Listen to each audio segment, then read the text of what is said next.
Ruto, wewe mwenyewe kila saa unasema uko Nyanza. Uko Nyanza na wewe mwenyewe unanyanyasa hao watu ambao wanaishi Nyanza. Wewe mwenyewe unahakikisha hao watu ambao wako Nyanza wasiwe na amani. Na ni PS wako mwenyewe ambaye ni PS wa insecurity, Raymond Omolo, ndiye anawinda vijana wetu. Walituambia tutaingia Kisumu. Tumeingia Kisumu. Saizi wamechange strategy. Walituwekea goons kila mahali. Saizi wamechange strategy. Sasa ni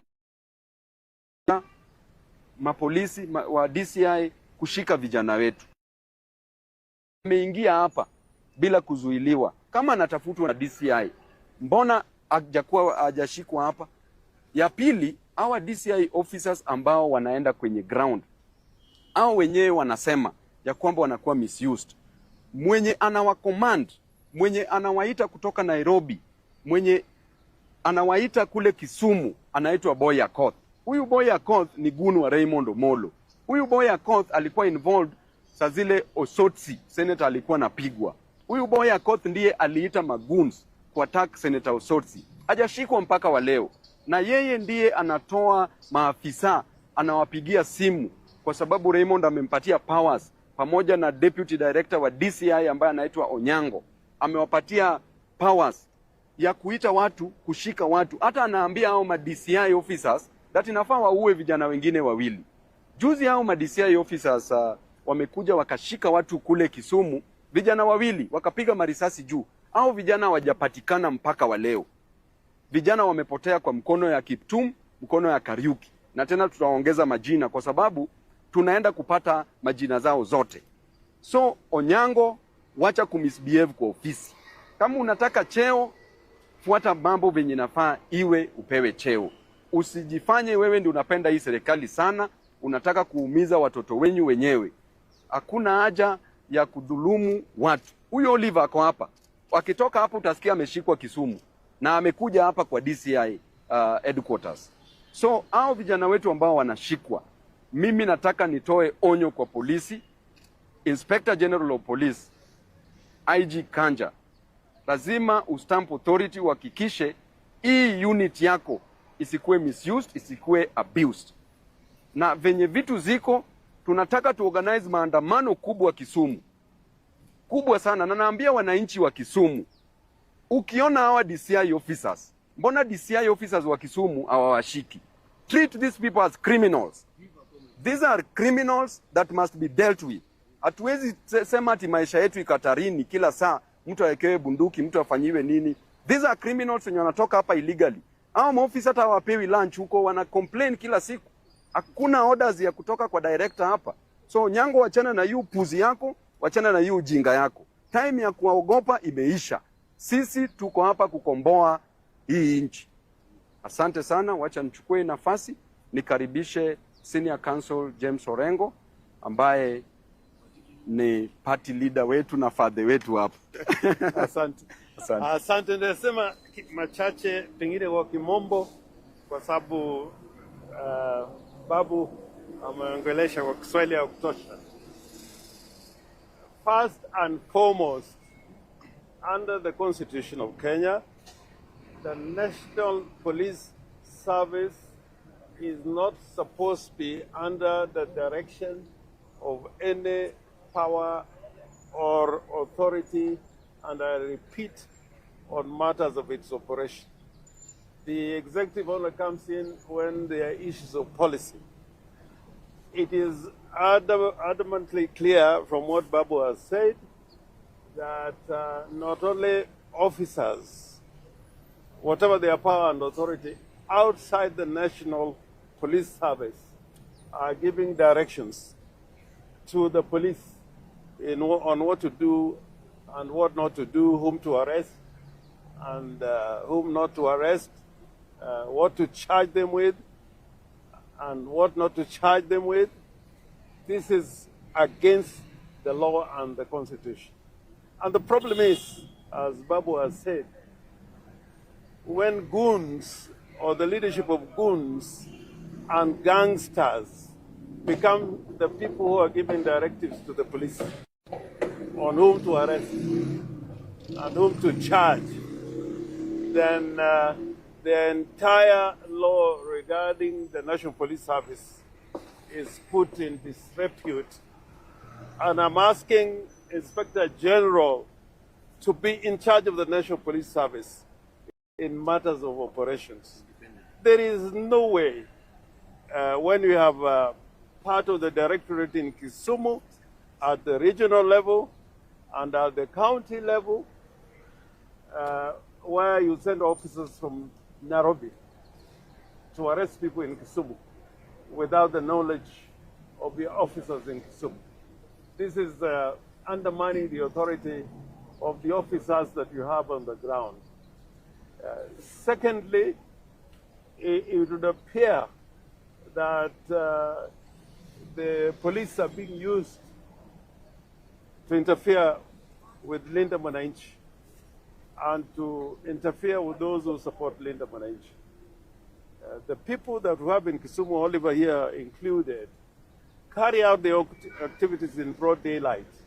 When we went to Kisumu, it was clear who was trying to stop our activities in Kisumu. It was not Oliver. It was people who were paid goons. And we had MPs, members of parliament, giving orders on whom to be arrested or who to be beaten. So I'm asking the National Police Service under Mr. Kanja, the PS Interior is not your superior on the question of operations. We may have to inquire and put you into account if you are acting under the orders and directions of Raymond Omolo. If you look at the National Police Service Act and the Constitution, there is nowhere in those two laws that gives the PS in charge of internal security to give directions to the police. Nor is the president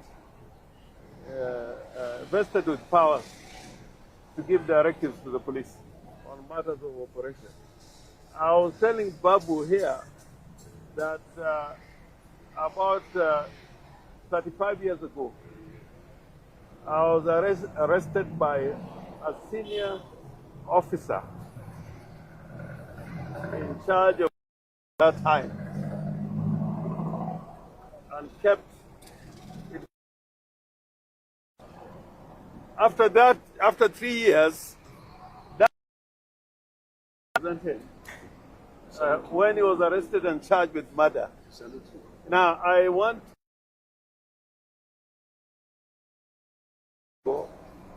and we are lawyers like you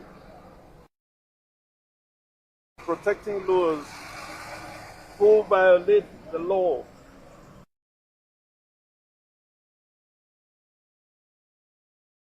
Branch, and under his hands a lot of people were killed.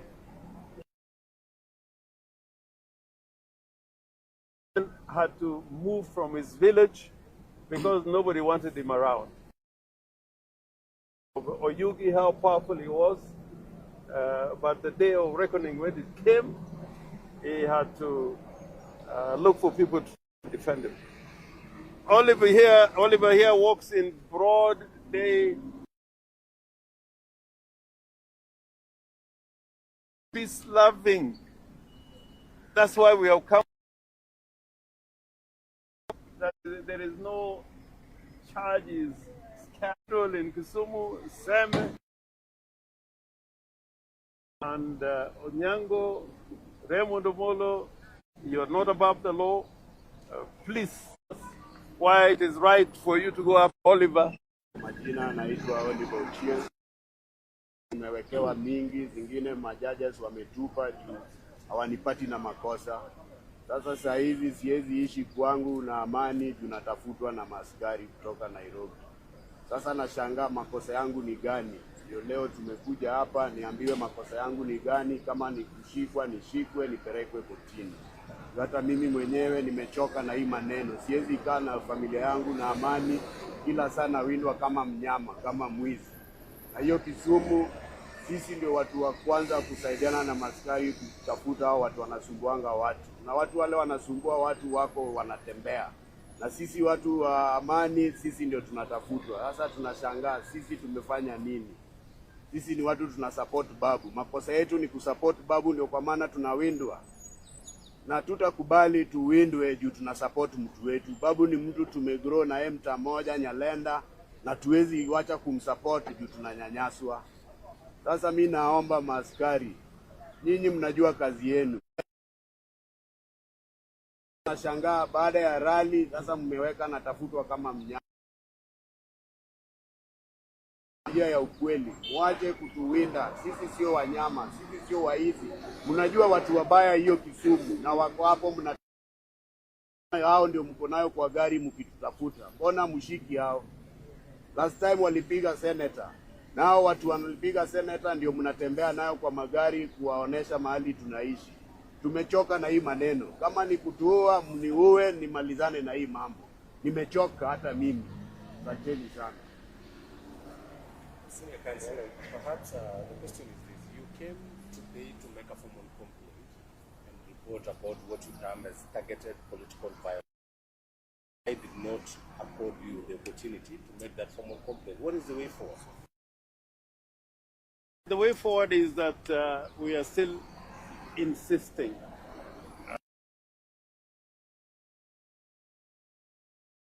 If they don't deal with it, then the legal options are there. We can make a formal complaint, recorded in an occurrence book, and give notice to the DPP that we want to undertake a private prosecution against anybody that we determine is violating the criminal law of the land. Alternatively, we can file a petition. Done. The criminal law allows private criminal. As you have heard, Oliver, the people who attacked Osotsi, I saw them. And they are free. And we got those video images of the people who attacked Osotsi. So the door is still open to us. The law can be used effectively to deal with this problem. Make sure that the IG and the people who work under him execute the law in accordance with the Constitution.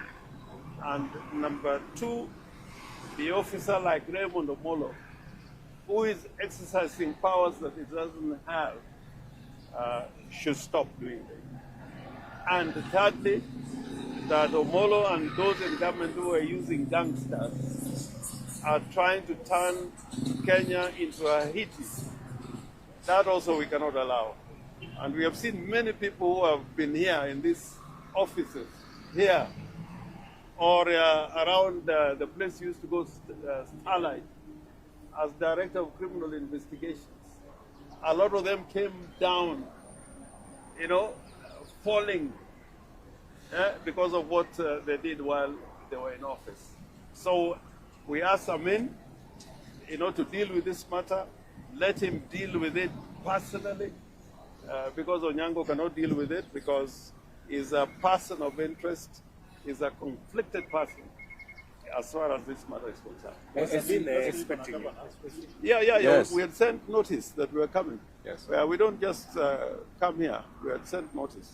Yeah, we saw right now the ODM is pending treat in Mombasa, and we're wondering if you people from Mwananchi, you appeared there, and maybe we saw Rati Leadership trying to extend olive branch to you people from Mwananchi. This is a different question. Yes. I think we focus on this one. Why don't we focus on this? So, because this is what you will pick. So we want you to highlight this. See, are you in agreement with Babu that if the police do not act, then you might be forced to organize for street protests? No, that I support. I support, and people in Kisumu will support it. They are tired also. In fact, I tell you, the turnout in Kisumu partly was because the people were so angry. Yes. The way Wakinaolive were being treated. Yes. The turnout was because people were so angry that Kisumu was being made as a city where gangsters rule the city at night, and during the day they were tired. And they came, even patients, you could see them in hospitals coming out, to support the rally in Kisumu. Part of that turnout was with anger with what the police are doing. And maybe just going forward in terms of the supporters, if you don't have confidence in the police, what would you be doing going forward? Say that, and in this we agreed, in Kisumu, Kanja behaved to a certain extent. Normally the police would come directly to be the goons. But on that particular day, I think they kept off. I don't want to say they protected us, but they really watched from the sidelines. Kanja should do what he's supposed to do. When somebody gives a notice for a public meeting, it means that you're required to give protection to the person holding the meeting. You give protection to the person holding the meeting. But if they cannot do that, we've got to look for alternative ways to make sure that we have peaceful meetings. And you could see in Kakamega, they tried to interfere with the rally. They used the tear gas. They used people to, throw tear gas into the crowd. They tried in Narok, and the people there dealt with the police. In fact, they were chased away. I'm telling the police that if you stand in the way of Linda Mwananchi in our activities where the public see that you are going against the law, we cannot also guarantee your safety. We cannot guarantee your safety. It's true. In those circumstances. Because then you will be interfering with our rights. And the Constitution says we must stand up for our rights.